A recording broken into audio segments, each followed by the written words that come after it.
আপনাদের জানিয়ে রাখি, তৃণমূল কাউন্সিলর সঞ্চিতা মিত্র তিনি কিন্তু অভিযোগ করছেন যে আদৌ যারা বিক্ষোভ দেখাচ্ছেন তারা কি কোঅপারেটিভের সদস্য। তারা নিজেরা কি বলছেন, কি অভিযোগ করছেন শুনুন। অভিযোগ হচ্ছে সেই সময় তৈরি হয়েছিল আমাদের একটা কোঅপারেটিভ সোসাইটি, যে কোঅপারেটিভ সোসাইটি আমাদের এই সমস্ত বাড়ি এবং তৎসংলগ্ন যে জমি জমা তার কেয়ারটেকার, ঠিক আছে। সেই ওটা আমরাই চালাতাম, তার একটা গভর্নিং বডি ছিল, সেই গভর্নিং বডি মেম্বাররা আমাদের বিভিন্ন সার্ভিস প্রোভাইড করতো। হঠাৎ ওয়ান ফাইন মর্নিং একটা সরকারি নোটিশ নিয়ে আমাদের 132-এর যিনি কাউন্সিলর, তার নাম সঞ্চিতা মিত্র, সে স্পেশাল অফিসার হিসেবে নিযুক্ত হন। এখানে 6 মাসের মধ্যে নির্বাচন করে নতুন বোর্ড তৈরি করে আমাদের যে পুরনো সার্ভিস সেটাকে প্রোভাইড করার জন্য। কিন্তু 6 মাস কেটে গেল, কোনো কাজ হলো না, নির্বাচন তো হলোই না। উনি আরও 6 মাসের এক্সটেনশন পেয়ে গেলেন। সেই এক্সটেনশন পাওয়ার পরে জেনারেল ইলেকশন পড়ে গেল, তার ফলে পোস্টপন্ড হলো কিছুদিন। তারপরে আমাদের কাছে সরকার থেকে নোটিশ এলো যে নির্বাচন হবে। আমরা নির্বাচনের জন্য আনন্দিত হলাম, জানতে চাইলাম কবে কি হবে। আমাদেরকে যিনি নির্বাচন করবেন অর্থাৎ রিটার্নিং অফিসার, তিনি জানালেন এসওর কাছে আমরা ভোটার লিস্ট চেয়েছি।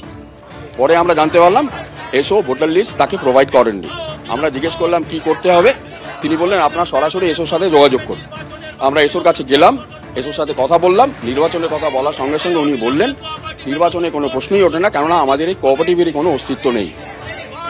কোঅপারেটিভের অস্তিত্ব নেই, অথচ উনি এসো সরকার নিযুক্ত স্পেশাল অফিসার। এরকম একটা অবস্থায় আমরা কনসার্ন যত ডিপার্টমেন্ট আছে, কোঅপারেশন ডিপার্টমেন্ট, তার যে মিনিস্ট্রি আছে নবান্নে, সেখানে গভর্নরকে, ইভেন লাস্ট আমরা আমাদের মাননীয় মুখ্যমন্ত্রী তার কাছে পর্যন্ত চিঠি দিয়েছি, কিন্তু এখন পর্যন্ত আমরা কোনো সুরাহা পাইনি। অবিলম্বে আমাদের কোঅপারেটিভের নির্বাচনের মাধ্যমে নতুন বোর্ড গঠন করে দিতে হবে। অবিলম্বে কোঅপারেটিভের নতুন বোর্ড গঠন করে দিতে হবে। গভর্নমেন্টের পোস্টে কোঅপারেটিভের সদস্যরা তারা কাঠগড়ায় তুলছেন কলকাতা পুরসভার 132 নম্বর ওয়ার্ডের তৃণমূল কাউন্সিলর সঞ্চিতা মিত্রকে, এমনকি যিনি ওই কোঅপারেটিভের স্পেশাল অফিসারও। এই যাবতীয় অভিযোগ নিয়ে কি বলছেন তৃণমূল কাউন্সিলর শুনুন। পরিষেবা বন্ধ করার তো কিছু নেই, কেন পরিষেবা আমি অ্যাজ এ কাউন্সিলর হিসাবে আমার যেটুকু কর্পোরেশনের মাধ্যমে পরিষেবা দেওয়ার কথা সেটুকুই আমি দিচ্ছি। আর এসো তো সরকারি একটা ব্যাপার, তা গভর্নমেন্টের কাছে ওরা যাচ্ছে না কেন? যেটা তো এসো বানিয়েছে সরকার আমাকে, তা সরকারই এর উত্তর দিতে পারবে যে আমি ইলেকশন কি হবে না হবে, কিভাবে হবে। ওরা তো দীর্ঘদিন ধরে 99 সাল থেকে, আমি যেটুকু পেপারপত্র ঘেটেছি, 99 সাল থেকে ওরা এখানে ছিল, কোঅপারেটিভ এখানে সৃষ্টি হয়েছে। এখন তো ওরা কোয়ার্টারটাই তো নেই। আমি যেটা পেপার ঘেটে দেখলাম, এখন তো কোয়ার্টার না, ওনারশিপ ফ্ল্যাট, সব গভর্নমেন্ট ওদের সব ফ্ল্যাট ওনার করে দিয়েছে। তা ওরা কি করে কোঅপারেটিভের ডিমান্ড করছে, আমার তো মাথাতে এটা আসছে না ভাই। তৃণমূল কাউন্সিলর সঞ্চিতা মিত্র তিনি কিন্তু সমস্ত অভিযোগ অস্বীকার করছেন। বর্ণশ্রী কোঅপারেটিভের জমি দখলের অভিযোগ উঠল এবার তৃণমূল কাউন্সিলরের বিরুদ্ধে।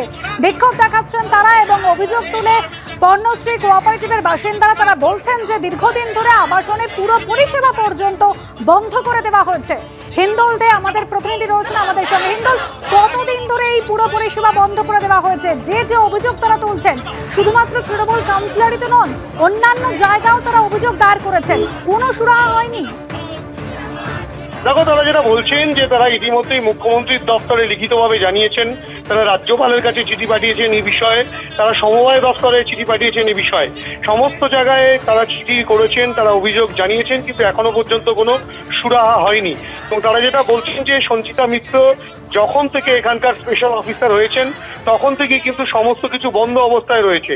এবং তাদের যেটা আরো অভিযোগ যে সে তাদের কমিউনিটি হল, তাদের খেলার মাঠ, তাদের ফাঁকা জায়গা, সেটা কাউন্সিলর ঘিরে নিচ্ছেন, স্পেশাল অফিসার যেহেতু তিনি, এবং সেখানে কিন্তু রীতিমতো আবাসনের লোকজন তারা সেটা ব্যবহার করতে পারছেন না।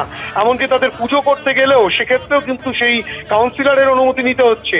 এবং পাশাপাশি তারা যেটা আরো অভিযোগ করছেন, অর্থাৎ বাসিন্দাদের যেটা আরো অভিযোগ যে রীতিমতো তৃণমূল কংগ্রেসের বিভিন্ন মিটিং সেখানে করা হচ্ছে সেই কমিউনিটি হলে, কাউন্সিলর সেখানে এসে বসছেন, কিন্তু সাধারণ মানুষজনের জন্য অর্থাৎ কিনা সেই কোঅপারেটিভের বাসিন্দাদের জন্য কিন্তু সেটা সম্পূর্ণ রকম ভাবে অবরুদ্ধ অবস্থায় রয়েছে, তালা ঝুলিয়ে রাখা হয়েছে, এখানে কাউকে ঢুকতে দেওয়া হচ্ছে না। এবং এরই পরিপ্রেক্ষিতে কাউন্সিলর যেটা স্পষ্টত আমাদেরকে জানিয়েছেন যে তিনি তালা ঝুলিয়ে রেখে দিয়েছেন এই কারণে, কেননা সেখানে বিভিন্ন ধরনের অসামাজিক কার্যকলাপ চালাতেন সেই সময় আবাসনের বেশ কিছু বাসিন্দা, সেই কারণে সেই সব জাতের বরদাস্ত তিনি করবেন না, এই কারণে তিনি বন্ধ করে রেখে দিয়েছেন। কিন্তু তিনি যেটা বলছেন যে অভিযোগ তাদের বিরুদ্ধে করাচ্ছে সেই অভিযোগ সম্পূর্ণ মিথ্যা। এই গোটা অভিযোগ পাল্টা অভিযোগকে কেন্দ্র করে রীতিমতো কিন্তু উত্তেজনা ছড়ায় কর্ণশ্রীতে। ধন্যবাদ হিন্দল। চলবে না।